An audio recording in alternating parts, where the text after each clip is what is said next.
Assalamualaikum warahmatullahi wabarakatuh. Waalaikumsalam Waalaikumsalam warahmatullahi warahmatullahi wabarakatuh. Selamat siang Pak Kiki.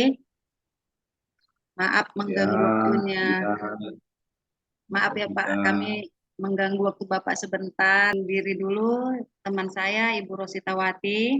Ya Pak. Yang pertama, menurut Bapak apa yang menyebabkan motivasi belajar siswa sangat rendah belakangan ini?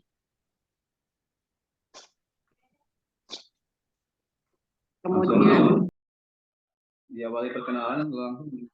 ya Pak, silakan. Karena kan baru saya saja yang kenal sama Bapak kan. Assalamualaikum warahmatullahi wabarakatuh. Waalaikumsalam warahmatullahi wabarakatuh. Perkenalan, nama saya Kiki Ardian. Kemarin ada beberapa yang minta saya untuk hal yang sama. Yang jelas ada beberapa kali memang kemudian sini ya membantu lah, mendampingi kegiatan pendidikan gitu ya. Ya, diminta memang sebagai instruktur, narasumber dan sebagainya. Saya kira itu ya perkenalan untuk sementara. Bisa kita bicara di luar konteks ini. Untuk menjawab pertanyaan ya dari yang disampaikan teman-teman, khususnya peserta PPG ya ini ya, saya dengar terkait dengan motivasi belajar siswa rendah. Sebenarnya kalau motivasi belajar ini, menurut saya, kalau rendahnya memang sudah kita terlihat, apalagi setelah pandemi. Gitu ya. Menurut saya memang efek pandemi ini sangat berpengaruh dengan kualitas belajar anak-anak kita. Ya, bisa saja faktornya internal maupun eksternal.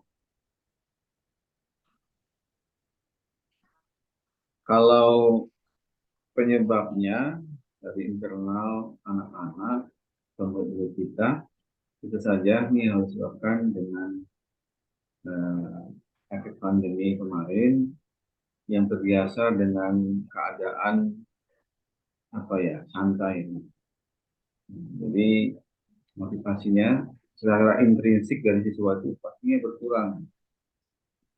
Tuntutan untuk belajar yang biasa sebelum pandemi ini sangat kuat karena dipengaruhi oleh pertemuan antara guru dan siswa, ini pastinya akan mempengaruhi juga dengan cara belajar anak-anak yang notabene-nya belajarnya menggunakan sistem virtual. Yang virtual juga pasti tidak bisa efektif. Ya. Karena ini banyak juga kendala-kendalanya sehingga mereka tidak bisa mendukung belajar. Artinya lebih banyak tantangan. Belum lagi faktor-faktor yang mempengaruhi mereka ketika belajar yang selama tetap muka, yang virtual pastinya cara belajarnya pasti berbeda. Medianya khususnya.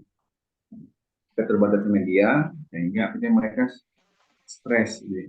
Ya sebagian itu artinya tidak bisa mengatasi permasalahan di media, akhirnya mereka stres, ya kan? Dan ini mempengaruhi cara belajar mereka. Yang mereka belajar dengan dirinya sendiri. Ini ya faktor internal. Ini panjang lebar nih. Ini oke ya. Jadi faktor eksternal, internal juga bisa terkait dengan dari sekolah ya, dari sekolah mungkin bisa saja anak kurang mengerti apa yang disampaikan, gitu ya, dengan cara belajar yang belum sebagainya. Ini motivasi rendah. Lagi dipengaruhi dengan perubahan kurikulum, gitu ya. Ini sedikit banyak akan mengganggu anak-anak. Gitu. Kompetensi kan kalau kita kurikulum hal-hal yang terkait itu terkait cara, kemudian konten materinya, kemudian penilaian, gitu ya kan. Jadi sedikit banyak ini akan mempengaruhi cara belajar anak yang situasinya semakin rendah. Saya kira itu Bu apa? Kalau nanti waktunya mungkin nggak bisa selesai beberapa pertanyaan. Pertanyaan selanjutnya Pak, penyebab guru masih menggunakan metode yang lama dalam mengajar, Sementara guru dituntut untuk bisa menggunakan metode berbasis TIK di era digital ini. Ini menurut saya penyebabnya adalah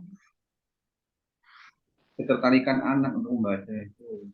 Ya. Sekarang kan ada hal-hal yang menyebabkan anak apa yang lebih tertarik. Jadi artinya ada yang lebih menarik menurut mereka yang harus mereka lakukan. Kalau yang ibu maksud membaca buku, gitu ya, ya kita akui memang sekarang sangat kurang ya. Anak yang dalam perpustakaan juga saya setuju semakin rendah. Jadi ada yang mereka membuat mereka lebih menarik untuk dibaca dan apa yang dibaca dan cara membacanya. Jadi sebab itu menurut saya kelemahan itu kerendahnya kemampuan anak membaca, yaitu disebabkan ada yang membuat mereka lebih tertarik, itu yang saya sampaikan tadi. Mungkin mereka lebih tertarik membaca apa yang kita lihat melalui sistem digital, menggunakan apa namanya media-media, apakah dia digital yang kita lihat bentuknya seperti ada yang di Google, di internet, WhatsApp dan sebagainya kan. Jadi kalau dia baca WhatsApp, saya kira anak tetap tinggi kan. Namun dengan Iya, kita pada iya. kita membaca, mereka membaca WhatsApp gitu. Jadi media-media itu kenapa mereka baca? Karena mereka tertarik dengan media sarana yang penyampainya. Jadi kalau dengan membaca buku kan caranya kadang-kadang tidak secepat ketika kita membaca di menggunakan googling gitu ya, searching sebagainya. Jadi lebih menarik dengan penggunaan. Jadi solusinya saya kira anak-anak kita ini kita fasilitasi bagaimana membaca yang lebih menarik medianya. Oke, Bu Rosita, ada pertanyaan Ibu terkait tugas kita, Oh, Pak Kiki. gini ya Pak, kita lihat sekarang terutama di sekolah saya lah ya Pak, nggak tahu satu sekolah kemudian tak kayak mana gitu, mungkin bisa sama. Kita lihat dalam proses belajar ini, anak-anak itu ketika guru menerangkan pelajaran, tingkat konsentrasi mereka itu rendah, kurang. Ya, bisa dikatakan kurang lah. Jadi konsentrasi mereka itu hanya sebentar saja, setelah itu udah terganggu gitu, udah entah kemana-mana pemikiran mereka lagi. Eh, saat itu kita nerangkan pelajaran, saat itu kita tanya, kadang-kadang anak tuh bingung gitu menjawab. Jadi eh, tingkat kefokusan itu kurang. Menurut Bapak, apa penyebabnya itu, Pak? Konsentrasi ya, konsentrasi.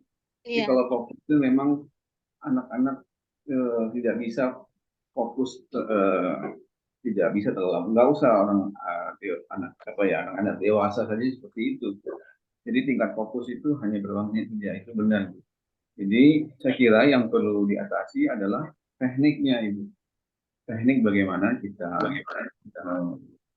menyampaikan materi. Kalau kita hanya fokus dengan apa namanya menyampaikan gitu ya, ya, namun tidak dengan tindakan. Jadi kan ada yang lebih positif sebenarnya dengan aktivitas yang harus dilakukan. Jadi mungkin lebih lebih baik kalau pengajian itu yang sifatnya mobile gitu ya, mobilitasnya tinggi, tidak hanya penyampaian secara lisan yang mungkin mereka hanya cukup mendengarkan 10 menit saja sudah cukup cukup hebat. Artinya begini, kalau efektifnya Bapak Ibu ketika mengajar, maka aktivitas-aktivitas yang harus ditingkatkan. Jadi pembelajaran itu lebih aktif. Itu yang perlu kita pikirkan bagaimana caranya bersama-sama supaya pembelajaran yang berpusat pada peserta didik ya dengan memperbanyak kegiatan dan aktivitas itu supaya mereka lebih aktif gitu ya. Melibatkan siswa gitu kan, kemudian penggunaan media. Nah, ini sangat mendongkrak keaktifan dan konsentrasi siswa. Sebab itu ada juga pentingnya relaxation dalam pembelajaran. Dan bagaimana di awal ini khususnya di pendahuluan, hanya menyiapkan fisik-fisik peserta didik itu kan dalam rangka untuk memperbaiki konsentrasi peserta didik. Ada 5 minute relaxation itu juga harus di apa namanya dilaksanakan. sebenarnya kegiatan pembelajaran itu diawali dengan pendahuluan. Kalau sukses sebenarnya ya, di pendahuluan, maka mudah-mudahan kegiatan lebih lanjut ke depannya, inti dan seterusnya penutup, mudah-mudahan bisa lebih efektif. Jadi menyiapkan anak-anak yang sebelumnya ada di alam yang berbeda, kita bawa ke alam kita, gitu kan? Nah, sehingga mereka bisa lebih fokus dan belajar. Saya kira itu. Oke, Pak. Terima kasih, Pak. Oke, Bu, ada lagi Bu pertanyaan Ibu? Atau Bu Maksud saya Yuni? Bu ya. Baik, Assalamualaikum warahmatullahi wabarakatuh. Waalaikumsalam Waalaikumsalam warahmatullahi wabarakatuh. wabarakatuh. Sebelumnya saya ucapkan terima kasih ya Pak sudah mau jadi narasumber kami. Saya mau nanya tentang ini Pak. Guru-guru di sekolah itu membuat perangkat RPP, kemudian mengaplikasikan perangkat RPP itu masih banyak yang belum optimal Pak, masih terkendala Pak dalam penerapannya. Apa ya Pak faktor penyebabnya Pak? Terima kasih. Baik, oke baik. Terkait pertanyaan Ibu tadi, apa tadi? Kalau tidak salah mangkapnya, mau nyusun RPP, kemudian Iya, pelaksanaannya ya, iya, penerapannya ya. iya, iya. Baik. Sebenarnya judulnya saja sudah ketahuan tuh Bu, RPP kan itu rencana ya Bu ya. Ya dalam pelaksanaan bisa saja berubah. Gitu. Makanya pentingnya refleksi dalam setiap kita mengajar, ya. Baik refleksinya internal pribadi guru gitu ya, bisa juga dari siswa. Setiap setiap pembelajaran kita akan menanyakan siswa. Karena belum tentu apa yang sudah kita rancang itu efektif. Artinya tersusun dengan baik, sesuai dengan rencana, dan goalnya itu tercapai, tujuannya tercapai. Nah, saya kira itu ya, makanya wajar kalau menurut saya RPP itu setiap tahun berubah. Gitu. Jadi menyesuaikan dengan karakteristik serta didik itu sendiri. Nah, terkait juga dengan intake-nya, sarana prasarana gitu ya kan, kompleksitas dan sebagainya. Jadi menurut saya sah-sah saja Ibu kalau perencanaan tidak sesuai dengan pelaksanaan, ya. Nah, artinya memang kita berharap tahun demi tahun setiap kita penyusun RPP semakin lebih baik dan kita tidak boleh mengabaikan juga masukan dari refleksi dari teman sejawat dan juga dari anak-anak itu sendiri. Itu saya kira Bu. Jadi kita reflektif itu penting dan kita siap dikoreksi gitu ya. Banyak teman guru-guru tidak siap dikoreksi. Gunanya reflektif itu kan begitu. Iya, Supaya ada perbaikan. Demikian juga kalau di sekolah mungkin ada yang supervisi kan gitu ya.